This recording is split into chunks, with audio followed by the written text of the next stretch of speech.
За сайн бүсгүйчүүдээ өнөөдөр та бүхэнтэйгээ дахин нэг шинэ видеогоор уулзж байгаадаа маш их баяртай байна. За бүсгүйчүүдээ жингээ хасах, эрүүл амьдрах гээд интернет ухаар бүгд л өөр юм зөвлөд толгойч нэргэжсэн үү? Энийг бид л тархална, эсвэл болвол тэдэн цагаас хойш мэдвэл бүр илүү их тархална, өдөр шөнөгүй жим хий гэх чинь энэ бидний яаж стресс зүйлж өөртөө ихтгэлгүй болгодог билээ дээ.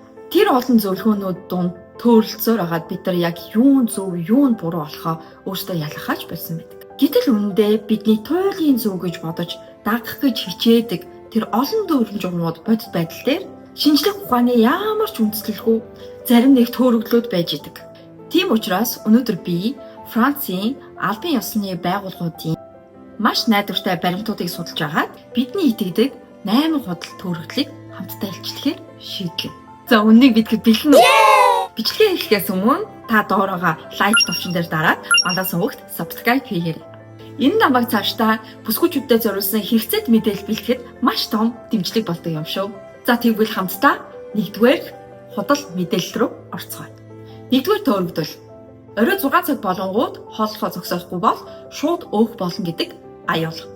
Бүсгүйчүүдээ орой 6 цаг болонгууд таны ходоод шууд хаалгаа бариад ирсэн хоолыг шууд өөх болгодог юм биш шүү дээ. Хамгийн чухал нь та өдөржингөө юу идсэн бэ гэдэг чинь хамгийн чухал.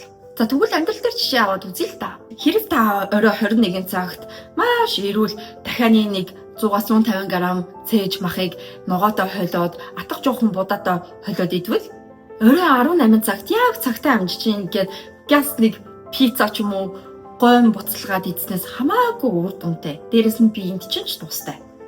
Үүнийг Францын эрүүл мэнд амлах ухааны үндэсний институт болох Ансермийн хронобиологийн судалгаанууд ч гэсэндээ баталдаг шүү. Хоёрт хөлс их гарах тусам өөх шатаадаг гэдэг төөрөгдөл. Бид дасгал хийгээд хөлөг тусам өөх маш их шатж байна гэж ойлгодог. Энэ худал төөрөгдлөөс олж маш олон бүсгүйчүүд зааланд гялхуур уут ингэж гизээрээ ороогоод гүлтийн заман дээр гүйдэг те. Эсвэл бол маш зузаан самстай зууны хар халуун ч гэсэндээ бэлтгэл нэртэйгээр өөрийгөө зовоодог. Коучийн хувьд энийг харахаар надад үнэхээр гонигтай санагддаг. Үнэн дээр хөлс бол ердөө л биенээс гарч байгаа ус. Таны бие хаалж эхлэхэд өөрийгөө хүргэхийн тулд арсны сүвээр ус гаргаж байгаа хэлбэр юм. Саун суугаад эсвэл хит их хөлөрсний дараа чи жин дээр гараад 1 кг хасан байж болно. Гэхдээ энэ нь өөх биш, ердөө л ус. Та бэлтгэлийн дараа ус сууж шингэнэ нөхөд тэр 1 кг авчим буцаал хүрээд ирнэ. Үүнийг Францын эрүүл аж ахуйн агентлаг болох Ансесийн тайланд маш тодорхой дурдсан байдаг. Өөх хайлах үйл явц нь хөлсний булчирхайгаар биш, биеийн дотоод бодисын солилцоогоор явдаг гэдгийг санах хэрэгтэй. За 3 дугаарт нь болохоор гидсний өөхөө хасч нарийн бэлхүүстэй болоход өдөрт 100 удаа гидсний таталт хийх ёстой гэсэн худал төөрөгдөл. За шинжлэх ухаанд биеийн аль нэг хэсгийн өөхийг тусад нь түүж хайлуулна гэсэн спот редукшн ойлголт байдаг. Стапсийн судалгаагаар хэсэгчлэгч туурах гэдэг нь зүгээр л нэг зохиомол домог болоход батлагдсан байдаг. Та гидсний дасгалыг хичнээн хийсэн ч тэр нь өөхний давхаргын цаанаага булчингл чангалж хөгжүүлнэ гэсэн үг. Дээр нь байгаа өөхний давхар хасагдахгүй бол булчин чинь нүдэн чинь харагдахгүй л гэсэн үг. Биеийн өөх хасах үе таны гений код хаанаас эхэлж хасахыг өөрөө шийддэг. Бөгөөд ихэвчлэн нэгэн жигэнд хасдаг байх нь. Тиймээс зөвхөн гидсний дасгал биш, бүтэн биений хүчний дасгалуудыг кардиотой хослуулж хийх нь маш үр дүнтэй. За дөрөвдүгээр төөрөгдөл бол нүүрс усыг бүр мөсөн хориглох хэрэгтэй. Нүүрс ус бол таргалтын гол дайсан гих айдас.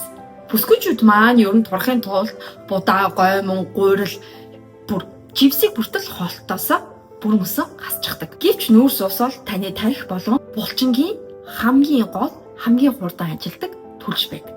Бидний иддэг төмөс, овёс, бор будаа зэрэг нь бидний дайсан өртөөсөө биш. Францын эрүүл мэндийн яамны Manger Bouger хөтөлбөрөөс зохистой хэмжээний нүүрс ус нь эрүүл хоолтын суур гэдгийг зөвлөдөг. Асуудлын гол нь бид хит их боловсруулсан чихэр, цагаан гурилыг хэвтрүүлэн хэрэглэхэд л байдаг. Эрүүл нүүрс усыг та хоолноосоо хасчих бол та маш хурдан ядарч, ирч хүчгүй болж сэтгэл санаач маш докторгүй болно.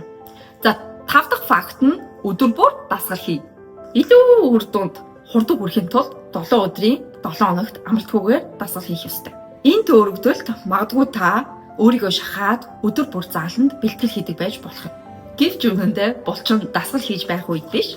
Харин дасгалын дараа унтаж амарч байх үед нөхөс сэргэж, чанаржиж, өөх шаталч гисэндээ явагддаг. Тэгэхээр амралтч бас агцын маш том хэсэг. Ялангуяа 30-аас дээш насны эмэгтэйчүүд амралт маш чухал гэдгийг Францын спортын яамны тайланд онцолсон байдаг. Учир нь энэ насанд бие махбодыг хит хүчлэхэд кортизол даврууд буюу стрессийн даврууд маш амархан ихсдэг. Кортизол ихснээр бие махбод өөхийг улам бүр нэгт хадгалж, жин хасалтыг бүр мөсөн гацайхаа аялахтай тул 7 хоногийн 2-3 өдөр өөрийгөө заавал амрааж агаар. За 6 дугаар төрөгдөл бол жин дээр гараад бие жин эмчиж, бие тархалчиж гэдэг төрөгдөл. Өглөө жин дээр зогсоход 1 юм уу 2 кг-аар илүү байвал бид нар өөрсдийгөө тархалчиж гэж боддог. Энэ бол манай бүсгүйчүүдийн сэтгэлээр унах хамгийн том шалтгаануудын нэг нь болж өгдөг. Гэвч жин нэмэгдэх нь шууд өөх нэмэгцэг гэсэн үг ердөөсөө биш. Хүний биеийн жинд усны хэмжээ, булчин массны хэмжээ, мөн хоол хүнснээсээ ямар жин авсан бэ гэдг нь шууд нөлөөлж болдог. Хэрвээ та орой баг зэрэг шорвог юм идэхэд маргааш өглөө нь бие ус барьж 1-2 кг нэмэгдэж болно. Мөн бидний сарын тэмдгийн үеэ бие махбод их хэмжээний ус хөрөнгөлүүлдэг тул жин түр зуур нэмэгддэг. Тиймээс зөвхөн жингийн зүг харах биш, хувцас жин хэр таарч байна, галбар жин хэр байна гэдгийг маш сайн анзаараад үзээрэй. Эсвэл бол 7 хоног болгон хэмжилт хийсэн ч болно. За 7 дугаар факт бол өлсөх тусам хурдан турна. Хурдан турахын тулд өлсөх хэрэгтэй. Юу ч идэхгүй байж хагаад турах хэрэгтэй гэсэн аюул. Та хоолоо хитгэхийн их хас өөрийгөө өлсөх тусам бие махбод ч айдаст автдаг. Өөрөөр хэлбэл миний эзэн өлсөглөнд нэрвэгдчихлээ. Амьд үлдэхийн тулд бүх эрчим хүчээ гамлах хэрэгтэй гэд бодис солилцоод маш хурдан удаашруулчихдаг. Үүний үр дүн та маш бага идж байгаа мөртлөөсөө турч чадхаа болж өгдөг. Францын эрүүл мэндийн дээд газар болох Аси судалгаагаар хит хатуу хоол идэглэм нь бодис солилцоог удаашруулж, явандаа хит хэтрүүлж идэх эмгэгтэй болохыг анхааруулсан байдаг. Өөрөөр хэлбэл маш багаар хит хоног идэж байгаад огцом нэг доор идэх аюултай. Тэгэхээр өөрийгөө хит үүсгэх биш, харин бие хэрэгтэй шин тэжээлтэй сайн хоол хүнс авч мөн калори төгсөж идэх нь маш чухал байт юм.